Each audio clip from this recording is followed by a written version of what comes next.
All right, we're going live. This is Ann Sig coming at you from the E-commerce Business School. And I'm just kicking this off a little bit early to give people time to log in and let us know that you're here. All right. So I just want to be able to welcome people as they come in. All right. Okay, great. So go ahead and write in the comment section if you can hear me. If there's any challenges that way, let me know. But otherwise, we have definitely arrived and we are live. Okay, here it is, Wednesday, 12 o'clock Central. This is when I do my weekly Voice of E-commerce call. And a lot of you should have been notified through your messenger. And feel free to share this as well. There's a little button for you to be able to do that. Start watch party, okay? So folks rolling in right in the comments section as you're receiving the notification. Awesome.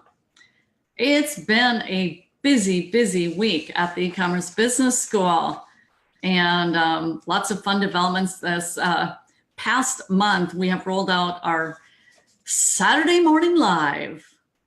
And we had a teaching just this last Saturday on how to write highly effective Amazon listings, which is really awesome. And then on Saturday, we have a very long time member of our community. Carol and I actually go back about 10 or 12 years ago. She is a CPA and she is a member of our community, and she will be doing some training this coming Saturday.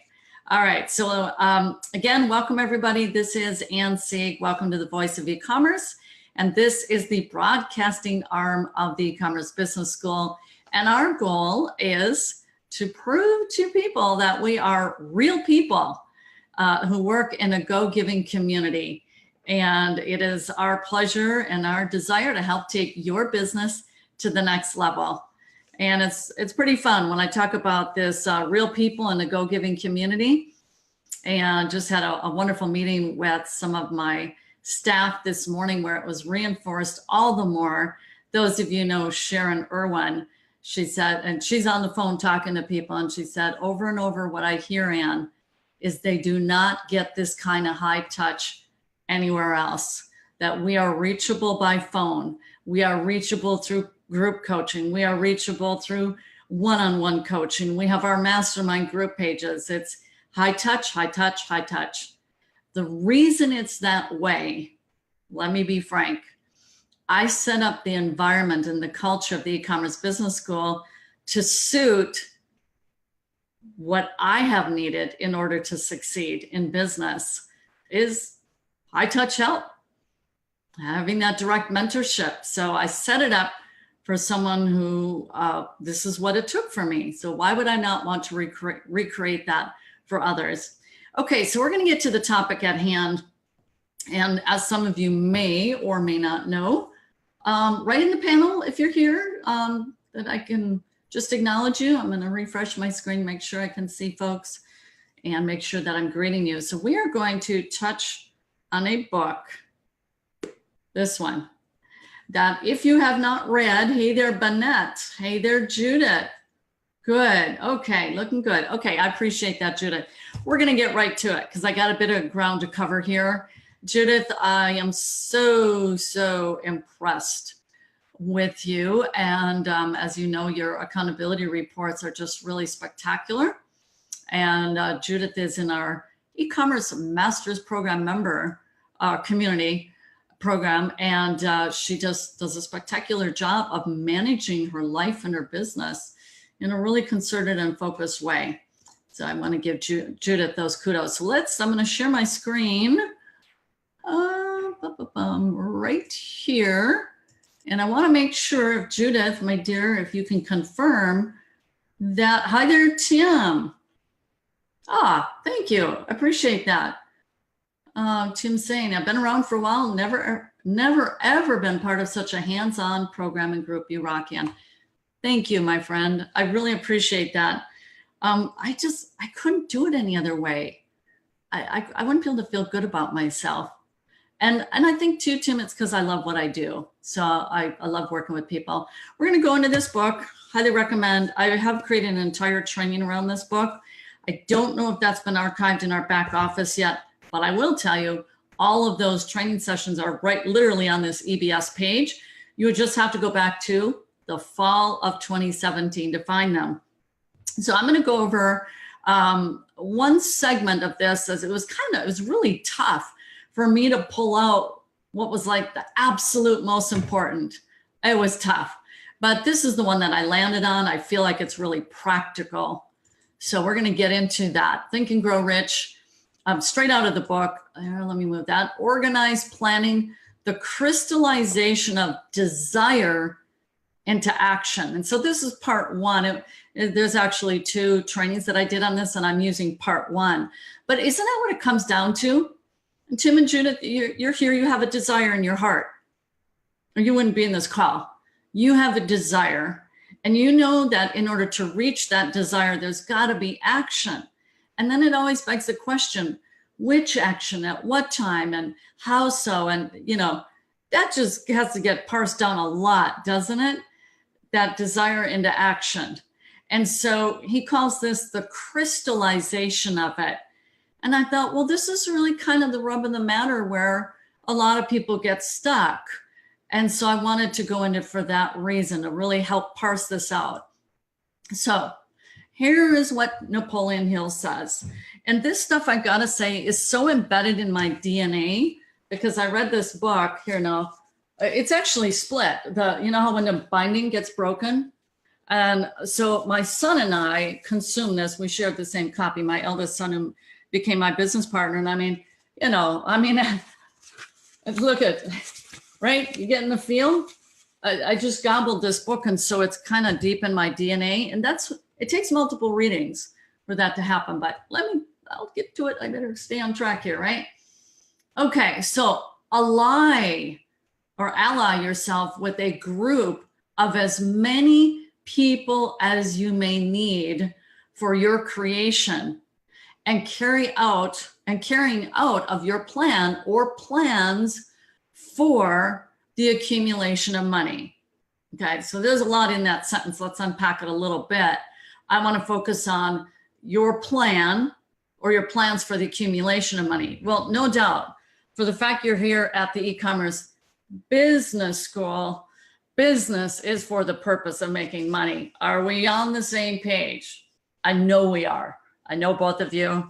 I hope I have the pleasure of meeting you face to face, Tim. I've met Judith, but right, we are. Can you guys all go, yeah, high five, preach it, sister, the accumulation of money. And as we all know, money is just a means to get you more of what you want in your life, right? So now with this group of as many people as you may need for your creation, that is so drilled down here in the e-commerce business school. It starts at this broader base. I'm providing training publicly, so to speak, and it just goes drill down and drill down and drill down and drill down, such that, for example, at the e-commerce master's program level, people have the ability to be in a mastermind group, a peer group. They have the ability to submit their accountability reports to me, for me to do a video review every single week. So it gets drilled down in these kind of people groups. You want to get to where it's more and more and more and more intensely focused on the journey that you're on. So on this page, it's a very wide swath of people that are being reached. But as you drill in deeper, I'm giving the example of EBS because it's what I know best, right? Is you get into where it's a really hot crucible. And a crucible is for the purpose of refining. You take some metals, you put it into a crucible, and you refine that thing with high heat until they find the gold inside there, right? I just came off an 1.5 hour long mastermind with 5 key players on my company, and we were grappling heavy stuff, but we came to some kind of end conclusions, and then our mastermind is continuing on this particular topic. That was the crucible. It was heated. Okay, those are very powerful groups to be a part of. All right, let's move on to step 2. So again, this is his plan, according to Napoleon Hill. before forming your mastermind alliance. He's got a whole section on the importance of a mastermind, by the way. Decide what advantages and benefits you may offer the individual members of your group in return for their cooperation. The human economy. People, being their nature and stripe, is what's in it for me? If I'm going to be in this group, what am I going to get out of it? That's the natural human way of looking at things.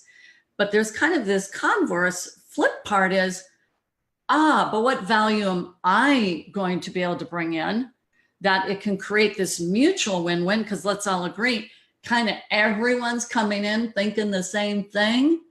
Man, I sure hope I can get a lot out of this thing. Are you with me, guys? And if we all thought in just that narrow channel of thought, we'd miss the scope of, I must bring my best to the table in order to think I'll get the best out of this group. So I think of my members that were in my team powwow we just had. We all had one main thing we wanted to accomplish. And it's a really unique setting because I set up this very open platform where everyone can feel safe to throw their ideas out on the table, that there's no bad idea or dumb idea. There has to be a sense of safety and security in that environment for a Renaissance level of thinking and evolution and creativity to happen, right? Think about the Dark Ages, very cloaked in ignorance. And you think of the Renaissance, right? You want to create a Renaissance type of environment. So he's talking about a mastermind alliance. There's serious things. And here's the thing too, listen carefully. To have a successful mastermind, these are skill sets, and they are all also indicative of, my friends, these 4 stages that are described in tribal leadership. Someone who's at stage 5, they will be awesome in a mastermind. If someone is at stage 1, they can destroy a mastermind and ruin it because they do not have an evolved advancing personality. Okay, so anyways, you can see that could be drilled down even more, but let's keep going. Number 3, arrange to meet with members of your mastermind group at least twice a week, and more often if possible, until you have jointly perfected the necessary plan or plans for the accumulation of money. Now, I have to get real and practical with you guys here. So here at the in E-commerce Business School, we actually provide an ecosystem platform within the EMP program for people to get into mastermind groups. Now, I'm not saying you meet twice a week with these folks. I do know several of our members are in multiple groups though. And this is kind of a self-managed thing to an extent, and I love to observe the progress of how they're doing. But more so, bring it down to home here. You're the CEO, right? Who else is here, by the way? Let me know right in the panel. Anybody else have joined us? Right in the comment section. Mine was my family, and most notably my husband. Now, not everybody has that situation, but you know, like we're huddling all the time on this stuff while we're powwowing, me and my husband. And when it was our eldest son, we were partnered with for in business 10 years, but like it was all spanning about 12, 15 years. Oh yeah, we had these. So whatever your closest ecosystem is, which was for me, my family, you know, even if you're going, oh, my spouse doesn't even support me though, Ann, and everyone has their interesting dynamics that way. It's okay. Then you've got to become the leader in the family to be able to sell what you're doing, right? Which I had to do with my husband. He's like, the water's running, why turn it off? You go, girl. And so I never had that kind of resistance path that some may experience, but all to say, you've got to work closely with that ecosystem you have, okay? Kathleen saying, I love the mastermind opportunities. Judith saying, I meet with 2 groups each week. Okay, I think I remember that in your accountability report. Okay, so let's keep moving or I'll never get done. Maintain perfect harmony between yourself and every member of your mastermind group. That cannot be overstated. And that's in a more evolved personality that can, you know, hope to achieve that. And it takes a whole group of these kind of people where they're not egocentric, which my world is the marketing world. So I've always taught my people, hey, nobody fall in love with your idea, because we got to put it to the court of public opinion. And they're the ones who are going to decide anyways. And otherwise, don't become an ardent, fighter of your idea when if it were put to a more logical, open platform and the parsing out of your idea, it might be deemed not the best idea. So you have to be able to be somewhat egoless to have an effective mastermind group. Does that make sense, everyone? Okay, so keep moving. Okay, keep in mind these facts. You are engaged in an undertaking of major importance to you. To be sure of your success, you must have plans which are faultless. Okay, so that takes a lot of concerted brain bandwidth, doesn't it? Number 2, you must have the advantage of the experience, education, native ability, and imagination of other minds. Okay, I think that's a pretty tough pill to swallow, the plans which are faultless. I can't say that mine are faultless. I have, 12 to 15 years of background in my own industry that I have all these, past experiences and wealth of knowledge to draw upon.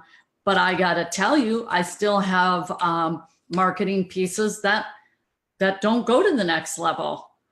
But I always understand that I'm testing. And that is a part of my plan, by the way. So I'm good. I just got pulled out of that because I always know that they're tests. I drive traffic to it and I test it.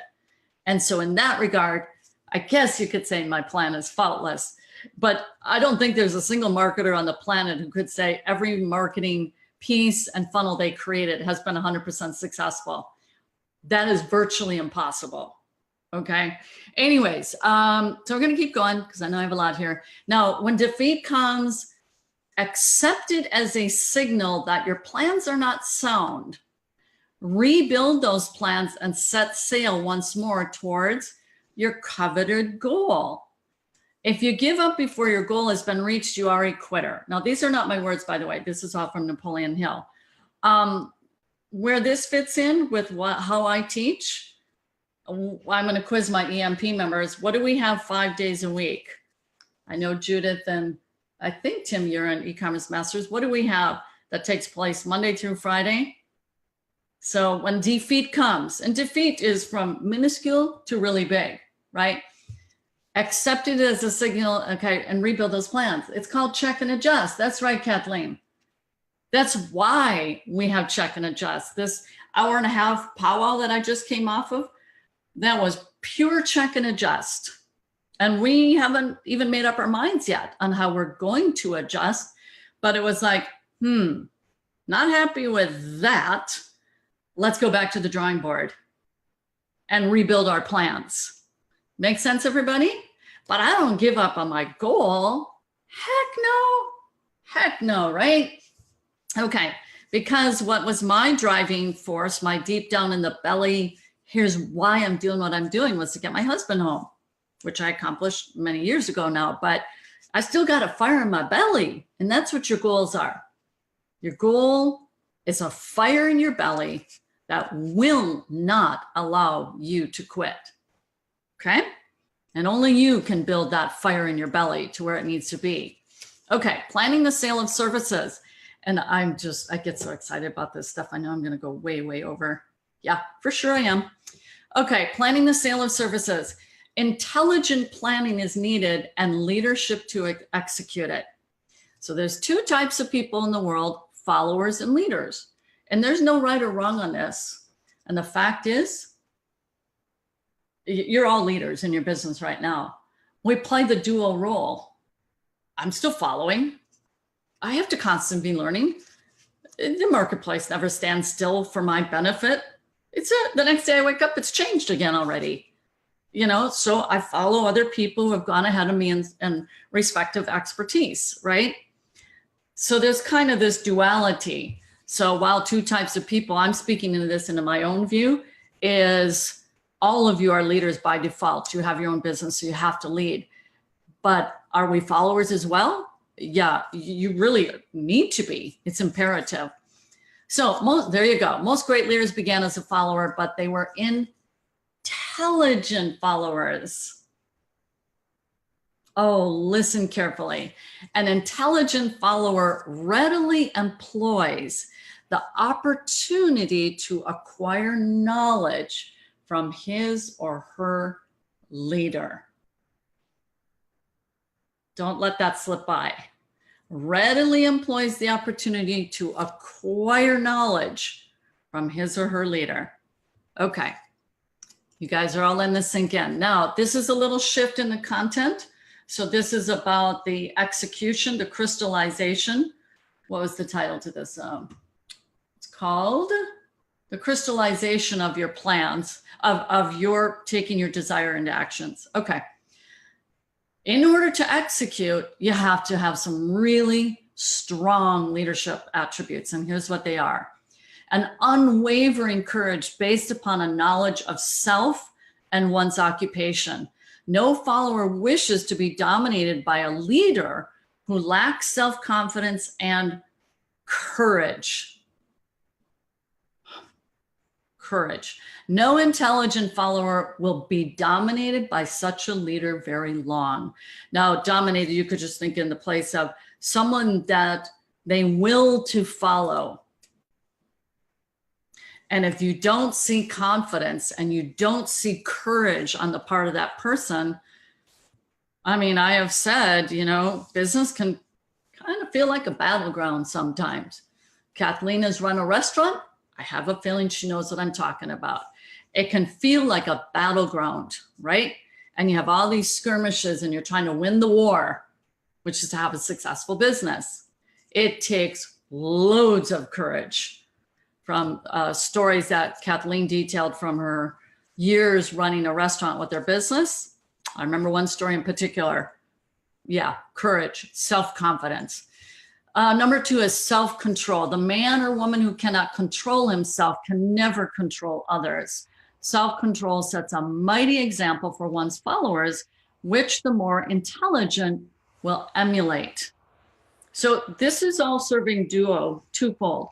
One is a leader you're following, and then leading yourself, which, by the way, because I am so fixated on this book, I'm plowing through it every night.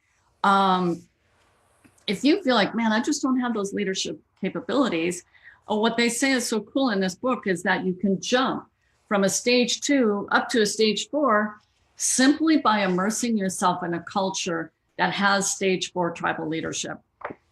That's pretty good to know, isn't it? And the way a group manifests itself is with 2 attributes. It's their words and it's their relationships with people. All right, let's keep going. Number 3 is a keen sense of justice. Without a sense of fairness and justice, no leader can command and retain the respect of his followers. It almost gives you the feel of what it would take to be like a general in the army, right? Well, you think about leading your team in business, and if they feel things are unjust and not fair, and there's no respect for them as a person, why would you follow them? Okay, number 4, the definiteness of decision. The man who wavers in his decision shows, or woman, that he or she is not sure of himself, cannot lead others successfully. It's annoying to follow someone who is indecisive.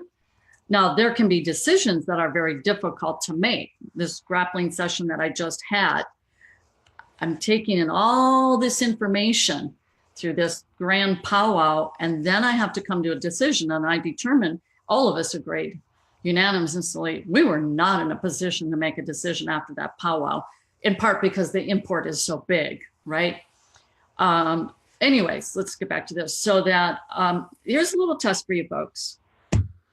So I have known this principle to be true, and I'm keenly aware of it as I'm running my team.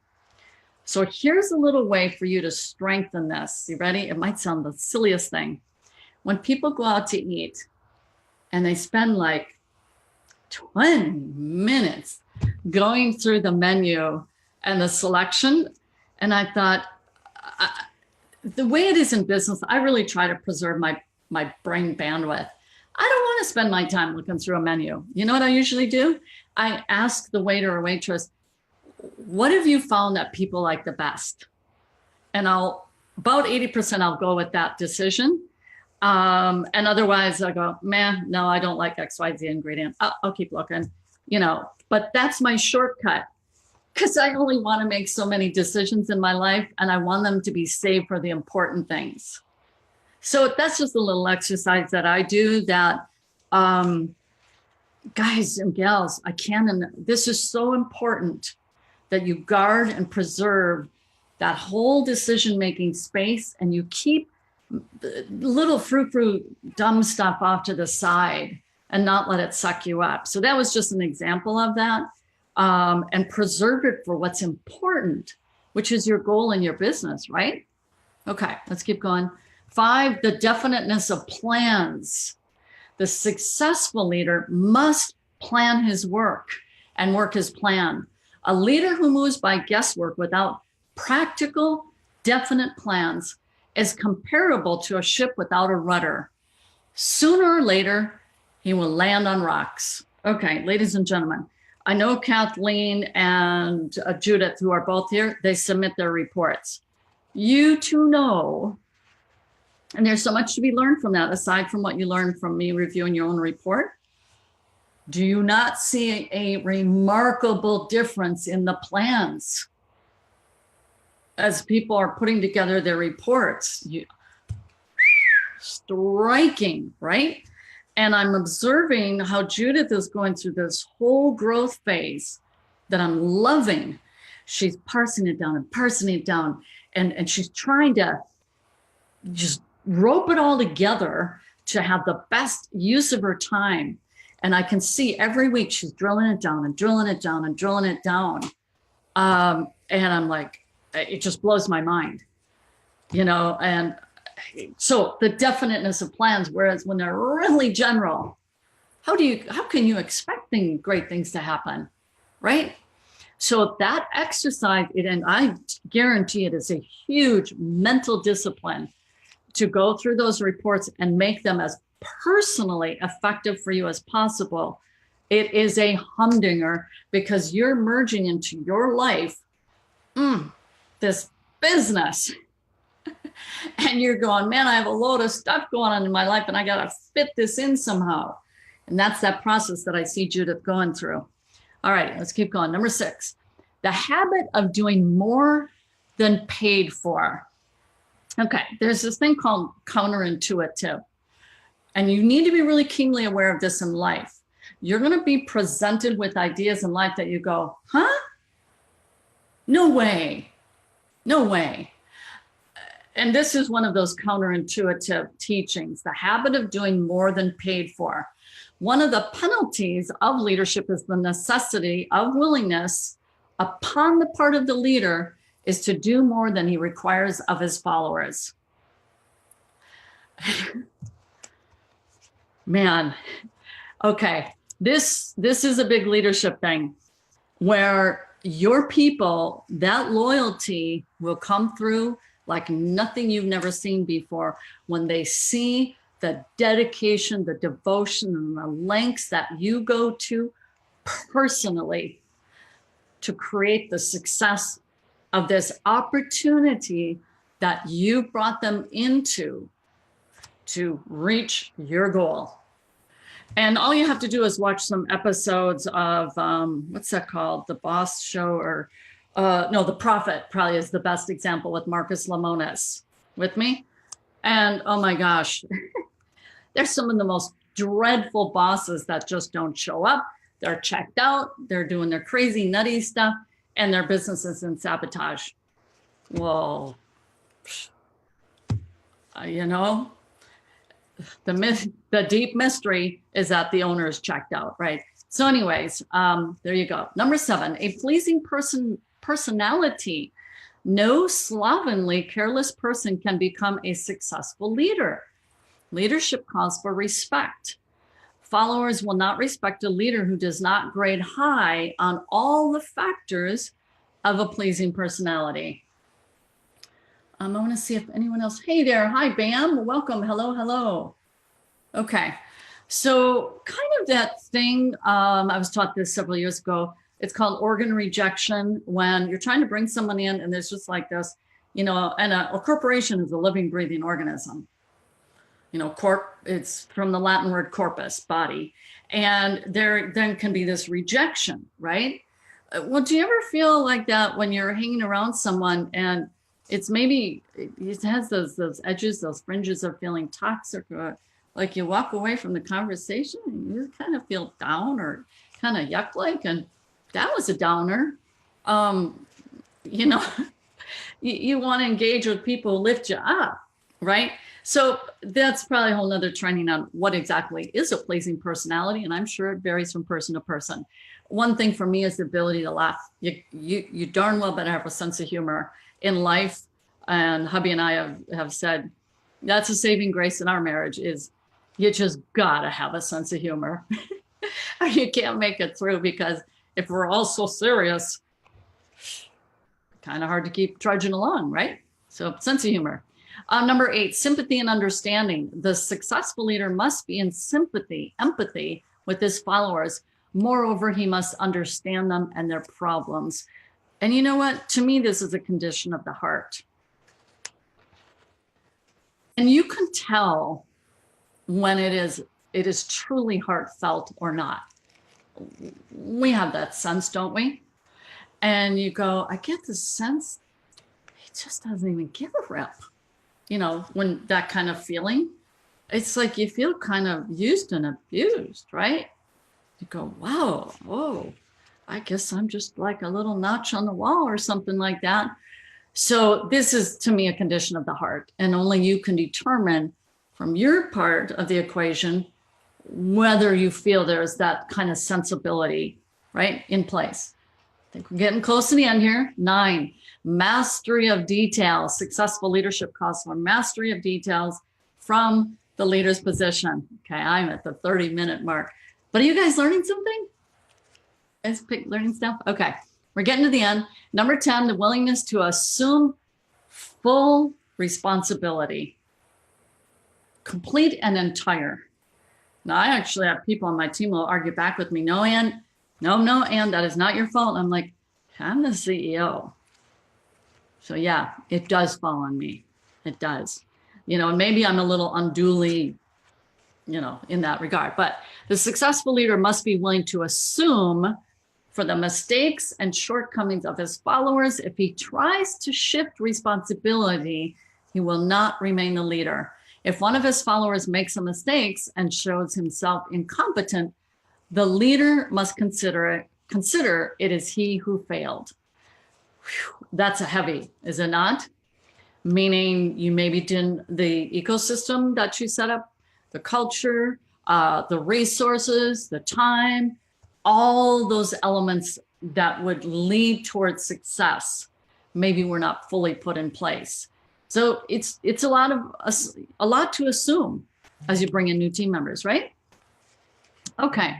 Number 11, cooperation. The successful leader must understand and apply the principle of cooperative effort and be able to induce his followers to the same. Leadership calls for power, and power calls for cooperation. These are just super, super high level teaching stuff. And my view has always been leadership is caught more than it's taught. So I'm teaching it through this, but it really goes to next level when it's actually, you catch it in the moment.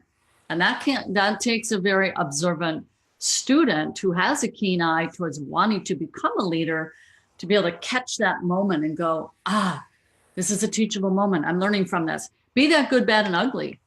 The takeaway lesson you're learning as you are seeing leadership in action. The good, the bad, and the ugly, and parse down and drill down why. What's the point of failure? Okay, so 10 major causes for failure in leadership. 1 is the inability to organize details. Number 2 is unwillingness to render humble services. Number 3, expectation of pay for they know instead of what they do with that which they know. Okay, so they're not just big heady knowledge people, but they actually know how to take knowledge and bring that into people. And that is their ultimate reward and satisfaction. The fear of competition from followers. Number 5, the lack of imagination. Number 6 is selfishness. Number 7 is intemperance. They don't know how to manage themselves. Number 8 is disloyalty. Number 9 is the emphasis of the authority of leadership. I absolutely despise number 9 when I see it in action. No. True leadership and true followership comes from when it is genuinely earned and nothing else. You cannot, it's such a faulty mindset. You cannot enforce and require duty from people and loyalty.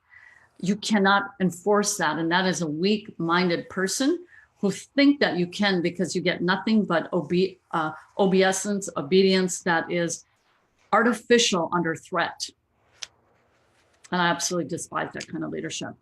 Emphasis of the title. I'll have you know who I am. See it on the plaque? And the real world could really totally give a rip about your title. What they want to know is, what can you do for me? Okay. All right. So for coming to a wrap, folks, for more business leadership and training, join through the link below. That being through what you just had today was I think I did about 10 sessions on this, really unpacking this book. So if you are enjoying this whole unpacking experience, if it's valuable to you, well, thank you, Judith, my dear. Go to AnnSiegBookClub.com. Now, here's where it goes to a completely different level. And that is where I actually have, speaking of mastermind, which we did at the beginning here, I have a mastermind. It officially starts this Friday, the very first time ever, where we will be masterminding around the books that we are going through in my book club. That is only through my TLC members, which is a segment of the E-commerce Masters program. And it's where we develop our trainers, our leaders, and our coaches, and where people want to be into a true online, or true live leadership development process, which is highly unique and very, very difficult to find even the opportunity to be in such an environment. So that's what we have. It's coming up this Friday. You just type in TLC in the comments section below if that suits you, okay? And I think, yeah, that's my last slide. So thank you everyone for being here. I hope that you got some value out of it. And I really enjoy presenting this kind of information. It's a lot of fun for me. It's kind of my passion house. Okay, so thank you. Write in the comment section, maybe a smidgen little thought, something you learned from today that you think might be a value for you to put in your business. Just one little nugget that you think you could do. Alrighty, till then, God bless. Thanks everybody. Have an awesome day. Bye-bye.